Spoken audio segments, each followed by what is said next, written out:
You don't have to know the rules of poker in order to relate those things to your life, because at the end of the day, a lot of what I do isn't about exact cards, but it's about how I play them and how I account for making decisions with limited information in front of me, how I analyze an opponent, and what routes I can find to creatively strategize in order to be victorious. Welcome to Engage Presents. I'm Engage co-founder and president Jake Olson. In this interview series, I ask Engage talent the most common questions we hear from event planners to help you get to know them and their stories in 15 minutes or less. Thanks for listening. Welcome to another episode of Engage Presents. I am Engage president Jake Olson, alongside one of the coolest people, at least in my opinion, to probably join me here, Tiffany Michelle. She is a poker professional, record-setting poker professional, I should say. She won the World Series of Poker Championship, so she's a champ. And she is the first female broadcaster for poker. So, Tiffany, thank you so much. Hopefully you didn't bring your poker face today. I was going to tell you I wore my sunglasses. I hope you did too. I love it. I love it. You're impressing me with your poker face, Jake.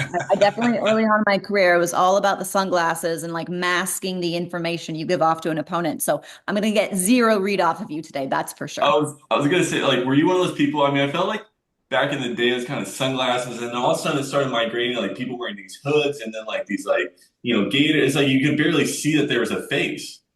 Yeah, in a game where there's so much physical information being given off when it comes to strength or weakness, or if you're being bluffed or not, you want to do anything that you can do to get an edge and or cover up the information you're giving off to an opponent. Now it's definitely gone to an extreme case where poker's actually considering banning a lot of those ways that people cover themselves up, because that's such a natural part of the game. Right. You want to be able to, I like to think I'm a good enough player that I can control my instrument, that you can't get a read off of me, that I don't need sunglasses. And so poker's definitely making a push to go back to, the old saloon days where there was no sunglasses, there was no hoodies. It's just mono e mono. And hopefully I can control my poker face enough that you won't take a big pot off of me. No, I seriously, I agree with that. Did you ever have a tell? Did anyone ever say like, hey Tiffany, I want to tell you, like this is what you do when you're bluffing or whatever? Get out of here, Jake. No, absolutely not.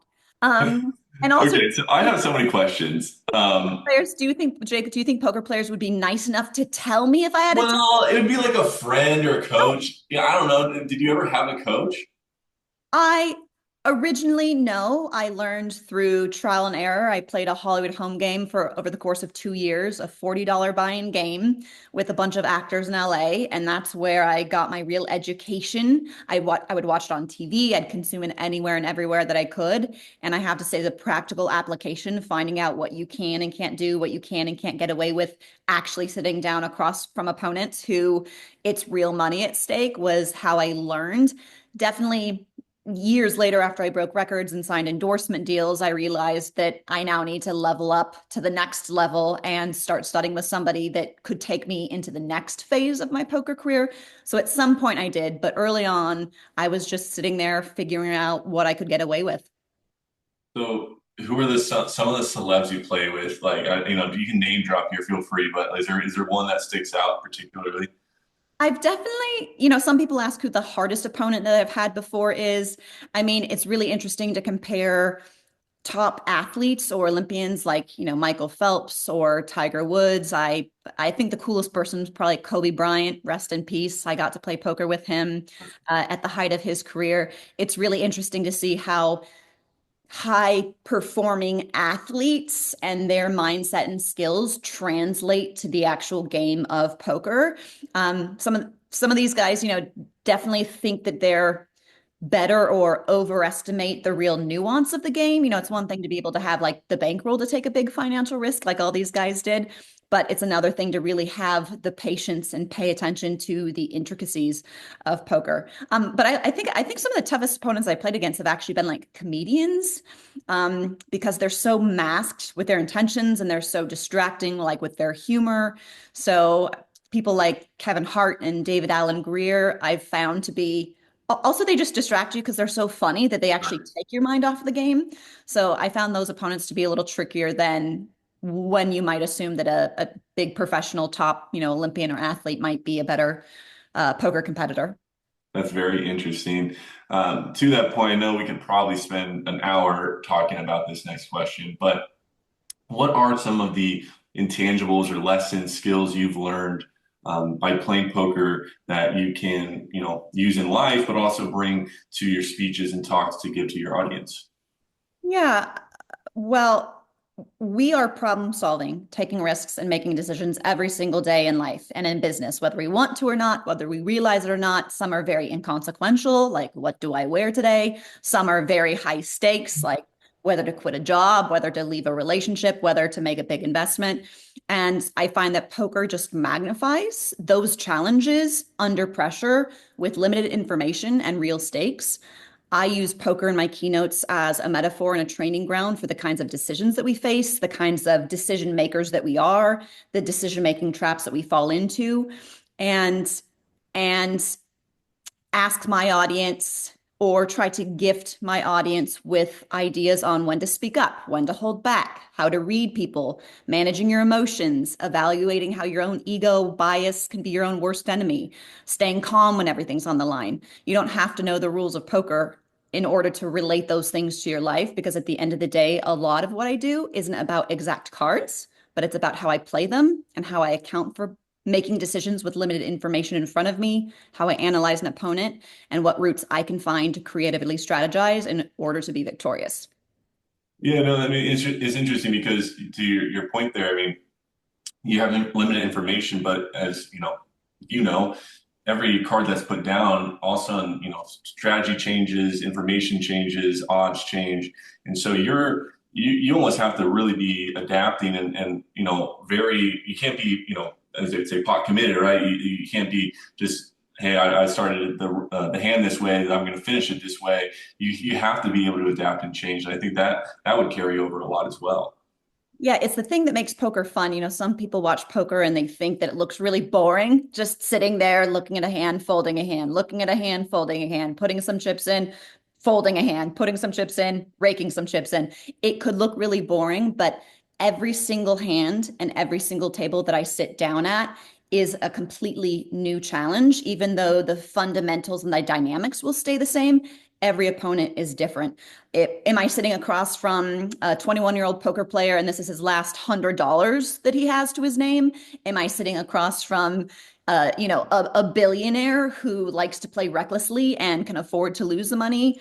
When I sit down, it's fun to crack the challenge of poker because there's so many variables, not only with my opponents and reading and understanding who they are and paying attention to their physical patterns, their betting patterns.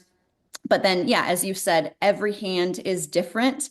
And one thing I talk about in my keynotes is, if you sat down and played poker for the first time, what would you be thinking about?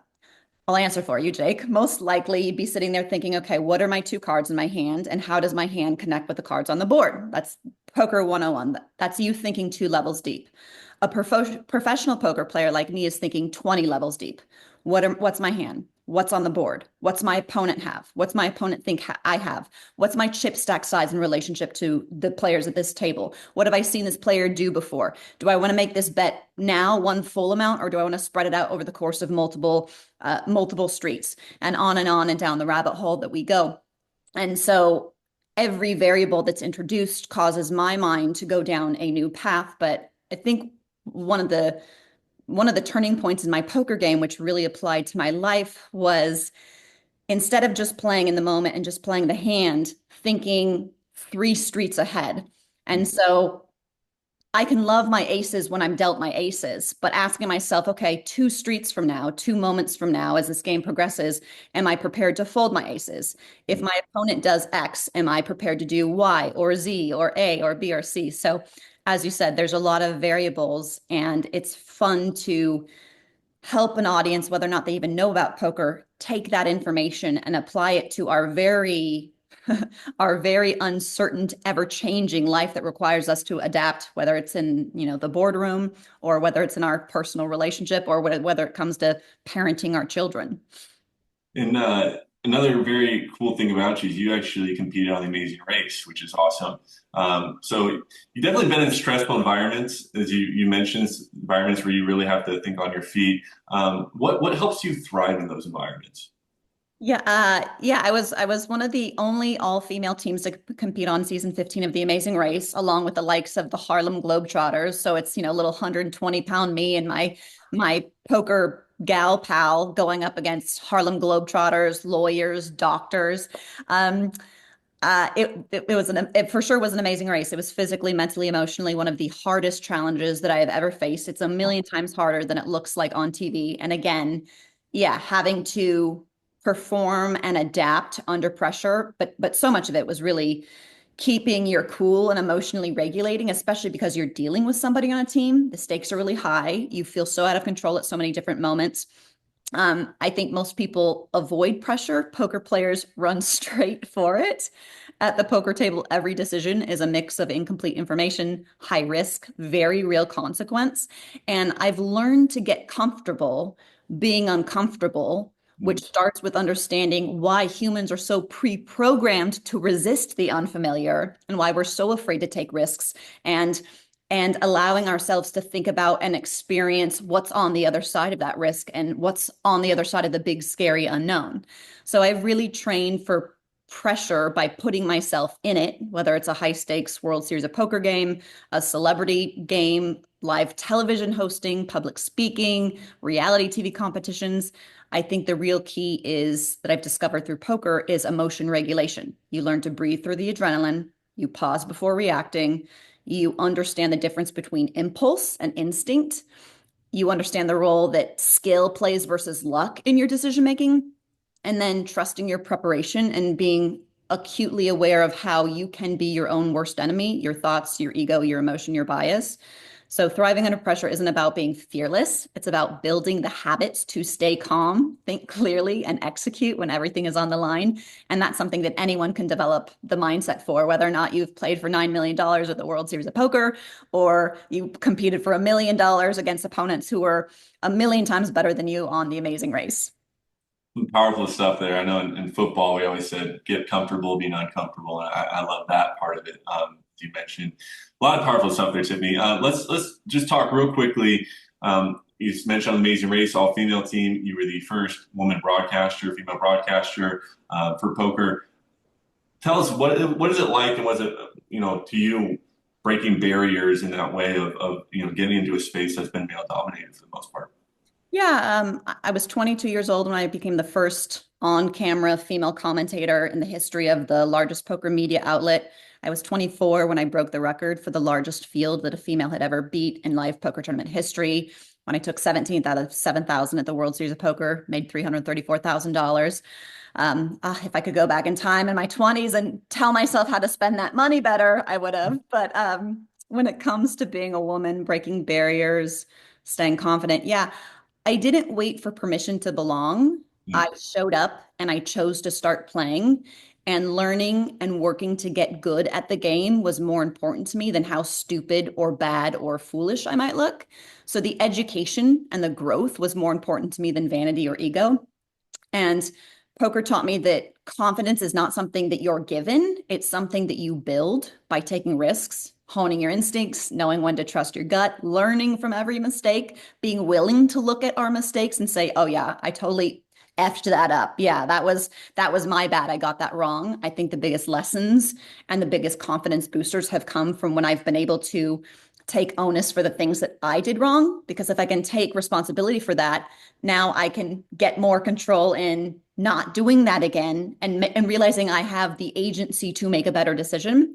And I think eventually confidence comes from earning respect and putting up results.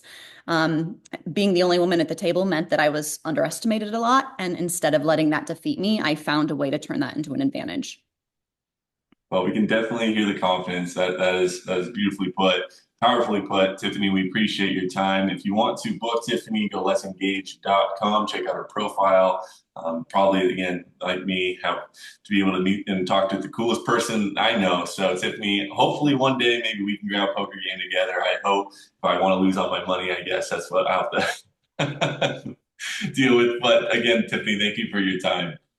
Thanks so much, Jake. Stay tuned for more Engage Presents.